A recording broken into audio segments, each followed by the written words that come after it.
What's up, Kings fans? Welcome back to In the Pipeline, presented by SoCalGas. I am your host, Jack Jablonski, and with me, as always, the Mayor, John Hoven.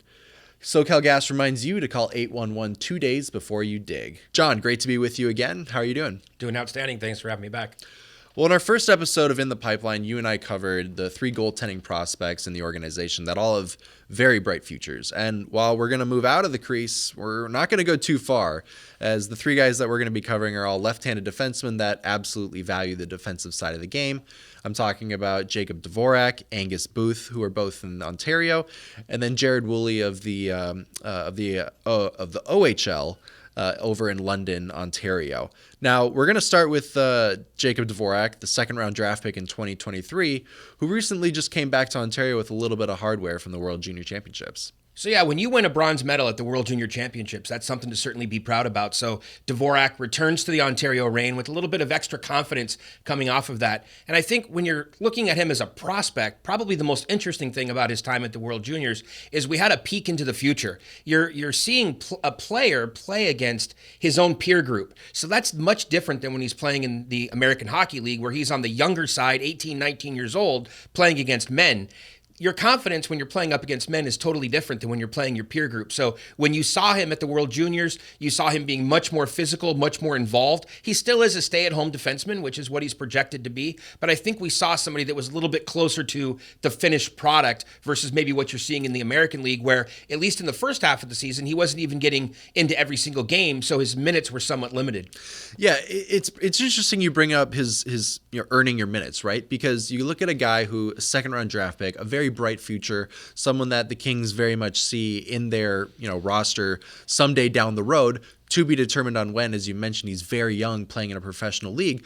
But when I talked to him a little bit a while ago, he really matured in realizing that he's been well traveled since he was drafted. He started in the Czechia Pro League, wanted to stay there last year, and wasn't getting the ice time he needed. So he needed to go somewhere and find somewhere that fit him better, gave him the opportunity to showcase his game, but to develop. Mm-hmm. And now that he's in Ontario, he realizes that as a professional hockey player, it's his job to acclimate himself, get comfortable with the surroundings, and make the decision to go anywhere else a very difficult one if he were to ever leave. So for him, it's a great place that he has been able to stay in Ontario.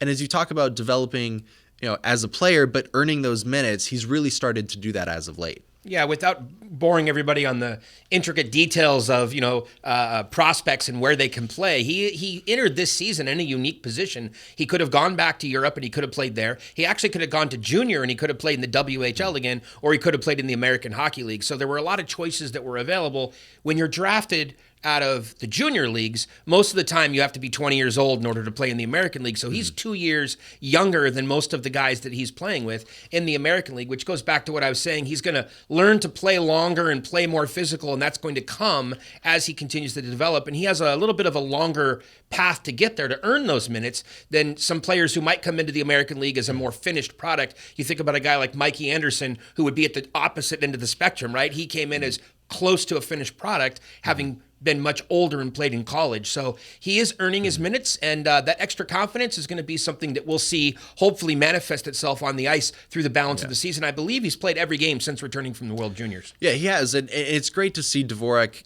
get into the lineup more consistently. And now that he has gotten comfortable, I know one reason for him was that, having played in a professional Czech league already, the adjustment to the pro lifestyle and the way that you have to be successful in this type of game, he really credited being able to play professional hockey as a 16, 17, 8-year-old over in the Czech league. And now that he's, starting to add to his game, get a little bit more comfortable and know who he has to be a successful defenseman in professional hockey in America, you look at that size and that mean streak that not everybody has, so to speak, in their DNA easily.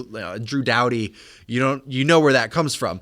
The fire's always lit. The fire's always lit. Dvorak, just a soft-spoken, really nice guy, for him, he knows that that's a piece to his game that he wants to continue to develop and has to consistently present to be his best self on the ice. Well, he also has to balance it with the type of player that he is naturally, which is somebody that doesn't panic. And that's one of his strengths. He doesn't panic under pressure, and that allows him to be a little bit of a better player, to make those reads that he needs to be able to make because he is so calm and cool and collected, right? So if you're asking him to turn that fire up and to become a little bit more physical, to become a little bit meaner, how does that ultimately work in concert with his normally calm demeanor, which works to his advantage on the defensive side of things? So we're going to go from Dvorak to one of his teammates in Angus Booth. Now, Booth is in his rookie season with the Reign, but he's a little bit older than Dvorak. And you talked about earning your minutes with Dvorak.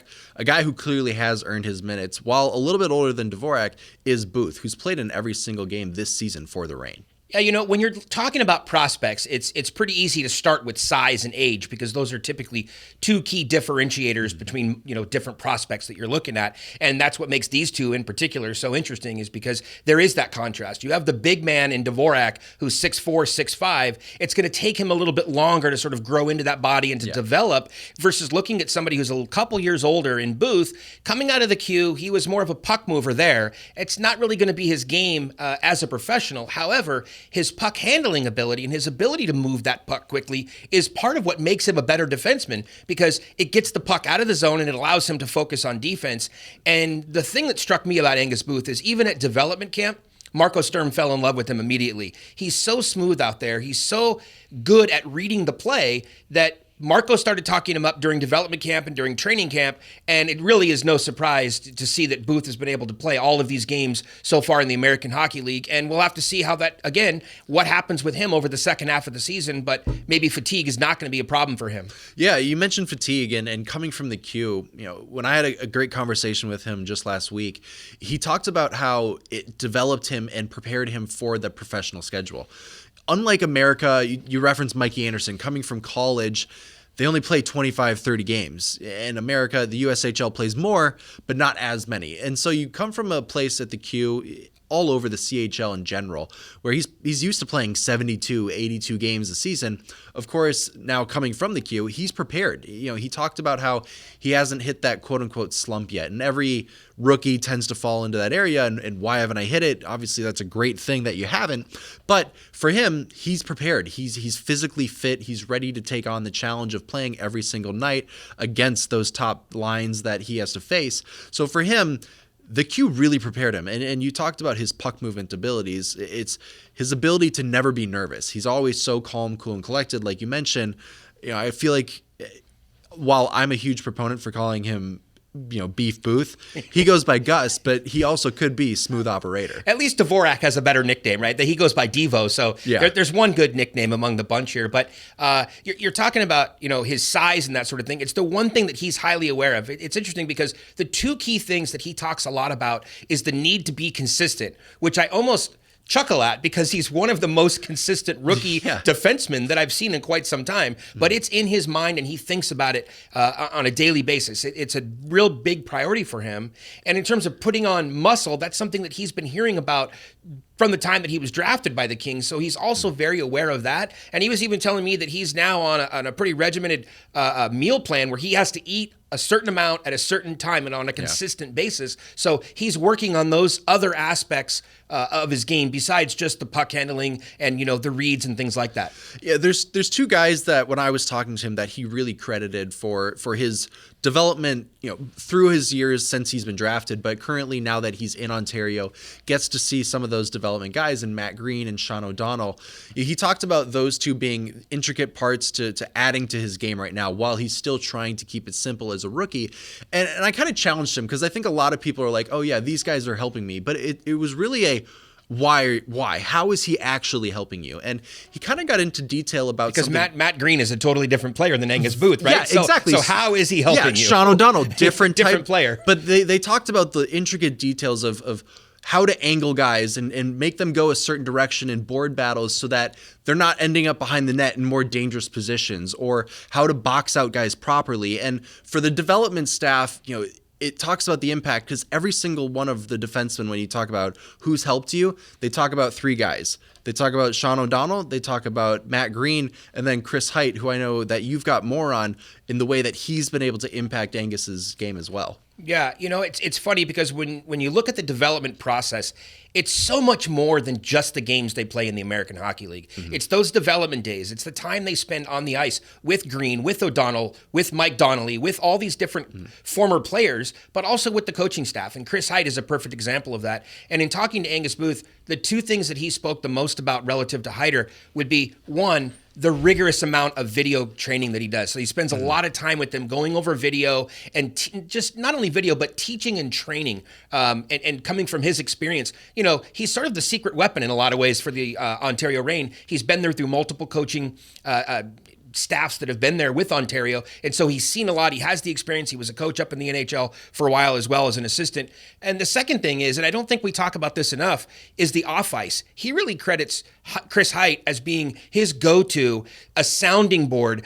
And I think the quote that he gave me was, he helps him with life, right? So not just hockey, but when he needs to sort of get out of his head and let things go, Chris Height is a good sounding board for that. Yeah. And when you think about a player who's coming from the Q, moving to Southern California, transitioning from being a junior player into a professional, there's so many different transitional pieces or components to that process. Having somebody like Chris Height is big, not only for him, but all of the players on the Ontario Reign, especially on the blue line. You talk about a guy in Chris Height who has had a great impact both on Dvorak and Booth. One guy that Heider could see in the next few years is a guy in Jared Woolley, who we'll move on to next. Now, Woolley, who the Kings drafted in the 6th round this past summer, to kind of get a scope on what he means to this organization already and how we got him, you got to go back a year and a half to last season. Now, he's playing in the GOJHL, which is the junior league of the OHL.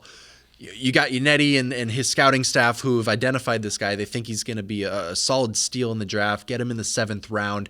Well, not so fast. All of a sudden, he gets called up to the London Knights. Now, the London Knights, who he played with Caleb Lawrence, of course, one of the Kings draft picks, a 7th rounder who's made great waves already in the organization. He doesn't leave the lineup. So all of a sudden, this guy is getting way more exposure than Yannetti and his staff thought. So you get to the draft, and he's projected as a 7th rounder. The Kings think they're going to be able to sneak him in at the end and not have to deal with it. Well, all of a sudden, a bunch of defensemen start getting taken in the 6th round, and they start to sweat a little bit. So to show the value of how much they wanted this guy, the Kings move up from the 6th round, add a 7th round pick. They move up 18 slots, trade with the Anaheim Ducks. So pretty rare right there. A rare one, right? And for them, they end up taking Woolley in the 6th round of this summer's draft. Now, a guy who very much has already excelled past what we'd see in a 6th round draft pick already. He's been nothing but outstanding for the London Knights this year. Yeah, well, first of all, the London Knights are loaded. I think what the kids call them a wagon last year and this year, right? But staying hip. Yeah, of course. Look, if Mark Yannetti trades up, it should raise eyebrows, and Kings fans should pay attention. Yannetti loves to be a mover and a shaker at the draft, and he loves nothing better than trading down and acquiring more assets. When he trades up, that means he really likes somebody, and the Kings organization really like Jared Woolley. Now, you have to ask, well, what is it? What do they like? Well, first of all, the obvious. He's not just big. He's gigantic. And, you and I were joking previously that almost if you just look at the stats, he appears to be roughly the same size on paper as Dvorak. They are two entirely different sized people, though, when you're around them. Gigantic, I think, is the word that we should be using when it comes to Woolley, right? 6'5", 207, and I think 207 might be putting it lightly. Yeah, that's definitely conservative. Let's probably go more like 217. So there's the long-running joke, right, within sports that are guys really the size that they're listed? Are they bigger or are they smaller? In this case, I think much like maybe Andre Lee, the stats don't tell you just how really big he is, but what do they like about him? Well, first of all, there's a maturity there. He gets it. He understands the learning process much quicker than some other prospects do, and that's going to help him with his development. You're going to continue to see sort of linear development in this player. He's also, speaking of London and just how good they are, he was playing 10 minutes a night last year. He's playing 20 minutes a night this year. So it shows you the trust that the organization, London, has in him, and also how quickly his development is coming along. Yeah, I think you talk about the stats, and if you look at the numbers on what he's putting up, everything comes with context, right? And for Woolley, He's a guy who's playing behind 2 first-round draft picks that are also in Ontario. Another guy who I think is projected to go in the second or third round this coming draft. So he's not playing first power play minutes. He's out there, still playing 20 minutes, which is huge, top 4 minutes, getting those top matchups. So everything kind of comes in context. And for him, if you look at the numbers, you go, oh, what's so special? He's not a point per game guy. Well, that's the reason why. He's a guy who, again, defensively sound, that comes first, but still has the ability to put up a few numbers and be an impact offensively in the situation that he is in, if he plays in those minutes when he can. Yeah. Again, contrasting some of these different prospects, Booth probably reads the play a little bit quicker at this point than maybe Woolley does, but Woolley's able to use his size, and that size gives him a little bit of extra time to be able to make those reads. It's not saying Woolley doesn't read it well. It just, you're playing into your strengths. And when you're that big, it gives you a little bit of an advantage over maybe a player who is a different size, because your size gives you that extra time to allow you to make those reads and make those plays. He thinks the game pretty quickly, and that's not very common for a guy of his, again, bulk. Yeah, and 2 guys that he idolizes that can kind of give you an idea of the type of player he wants to be are Shea Weber, obviously inducted into the Hall of Fame this past year, and then a guy like Alex Pietrangelo. So both really good puck moving guys. Of course, Weber's known for his big slap shot, but you don't get into the Hall of Fame just for a slap shot. Very well, versed at being able to handle the top minutes, being able to shut down defensemen, and then obviously you've got Pietrangelo, who's won a Stanley Cup as the go-to guy on the blue line defensively. Well, when you talk about guys like that, it's interesting because coming back to Woolley, he's just now at the beginning stages of starting to learn how to play long, how to use his body. And that's what those other 2 previous players were both good at, using their size and also playing long. And so as Woolley continues to develop on that path, and he's going to be in the Ontario Hockey League for a little bit here, for another season plus, that's going to give him the opportunity to continue to get those minutes, continue to learn how to play long. Yeah, absolutely. And, that's going to wrap it up for In the Pipeline, presented by SoCalGas. SoCalGas reminds you to call 811 2 days before you dig. We'll see you next time. In the Pipeline is presented by SoCalGas. SoCalGas reminds us to call 811 2 days before digging.